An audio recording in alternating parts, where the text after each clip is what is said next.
Hello there, Thurindu, and well done for getting these in, your second set of essays. They look great already. I'm seeing much improvement on the last ones. It's Andrew again, by the way. Let's read through these together and highlight any errors or improvements that could be made. So first of all, whether copyright laws, so this "the" is not necessary, unless you wanted to say whether the copyright laws that society, something or other, but we're not referring to that, so we'll say whether copyright laws acknowledge that creativity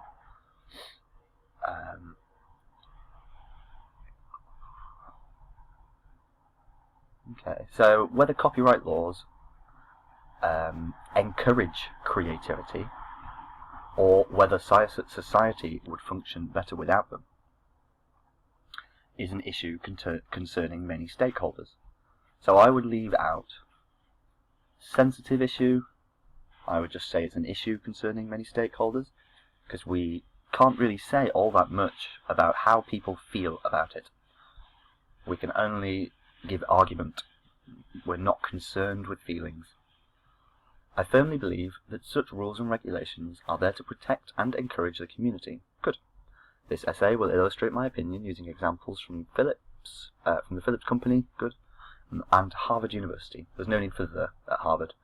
It could be like the University of Harvard, or Harvard University. The University of Manchester, Manchester University. I would say support as well, because you describe your arguments. Your examples support your arguments, but the description comes from you.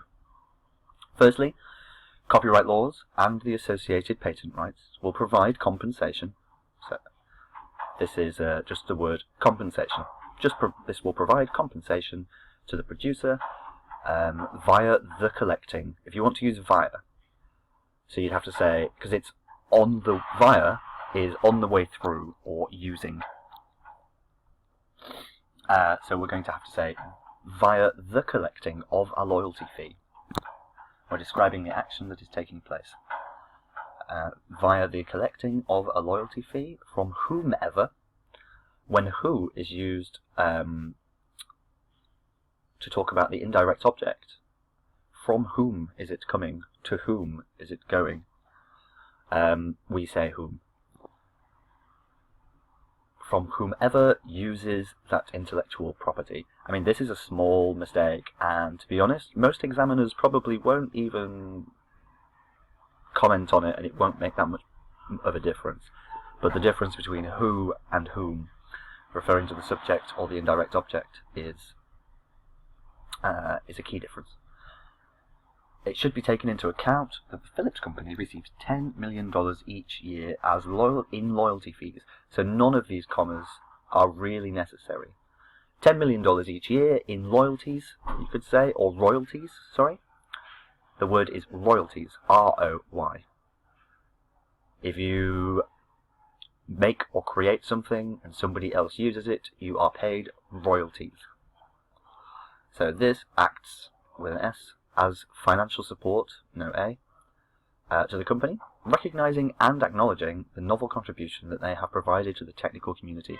Good, I like that sentence. The novel contribution they have provided to the technical community. Well expressed. Secondly, without such laws it would be harder to protect intellectual properties. No the. This has a significant impact in order to protect the consumers as well as producers from forgers, or fraudsters. Forgers, fraudsters, thieves.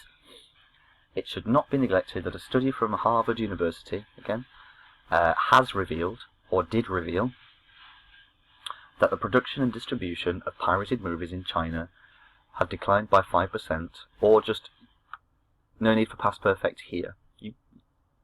And if you were referring to a specific year, so if you were saying that the distribution of pirated movies in 2008, or by 2008, in China, had declined by 5%. But we're not referring to a specific time by which it's been done. Past perfect requires, because it's the perfect tense, it requires all of the data points. So if you're going to use past perfect, it has to be a specific event completed in the past. So you you should have a date for past perfect. By when, or just generally in the past. But here we could just say has declined by 5% with the implementation of copyright laws. So you've already said in China here, so you don't need to say within the country, because if we were to say that the copyright laws around the world have affected China, it would require a completely different sentence. This is implied here. You don't need to repeat it again. Therefore, in order to protect the public domain, the implementation of copyright laws is vital. Wonderful. Your summaries are great. Like the way that you state your argument at the end of your paragraph is wonderful. You know how to summarize what you're saying. You know what you are saying, essentially. In conclusion, with the elaborations provided above, I firmly believe that copyright laws act as remuneration for creativity, and society is much better off with such regulations. Better off, and also there's a spelling mistake here. Society has an E between the I and the T. Society. And you could say society is better off. Better off means that the condition of existence is better. If I am better off after a week's work, it probably means that I have more food, more money. I'm better off than I was a week ago. I have more resources. So better off is an excellent word there. Better off with such regulations. Therefore, in future, such laws will continue to have a positive impact on the community in general. Continue to have positive implications for the community, or continue to have a positive impact on the community. So you see how our pronouns, prepositions, and articles change depending on the context of the sentence, and the prepositions in a sentence explain the relationship between things. So whether whether copyright laws have a positive impact on the community, from the community, in the community, or at the community, or any other, is very important. And although they seem like small words, when we make mistakes in articles, pronouns, and prepositions in English, it causes quite some confusion for the reader, and it becomes difficult to read. Yours, actually, I didn't struggle to read at all. What the difference between Band 5 and Band 6, for instance, mainly, is that in Band 6, the examiner does not struggle to understand what you meant.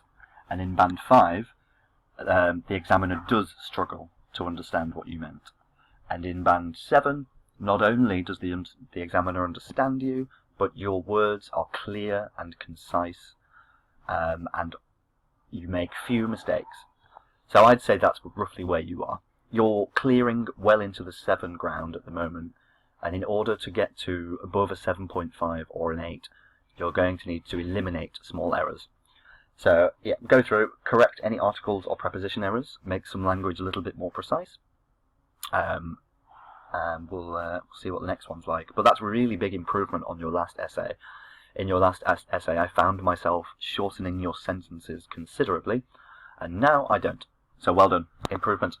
So now we just need to very quickly run through your letter. So, dear Sir, Madam, I'm writing to apologise for my absence from the Statistics 101 midterm examination. Yes, I was absent from the exam, which was held on the 21st of March 2016. So that should be, the date format is Tuesday 1st, so Tuesday the 21st of March 2016. Swap these two over. My full name is Peter Branded Hudson. I would say comma, and my student identification number is, my case number 101743, comma, was issued regarding my absence from the examination. So again, preposition. I was going to the exam, I was absent from the exam. I caught the flu, which is, it doesn't have an E. This flu is a device that allows smoke to go up a chimney from a fire. It allows the extraction of poisonous fumes from an open indoor fire. So the flu, without the E, is the disease, the infection, and was severely ill during the week. please find the enclosed medical notes which I obtained from my physician. As a foreign exchange student living in a private apartment, there wasn't anyone around, and therefore I did not have, I'd say, the ability to inform the examination board in advance.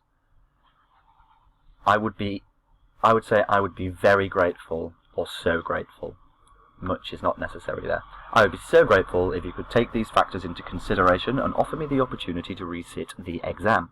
No need for 4. Once again, I apologise for any inconvenience caused by my absence. All good. Oh, you don't need both of these.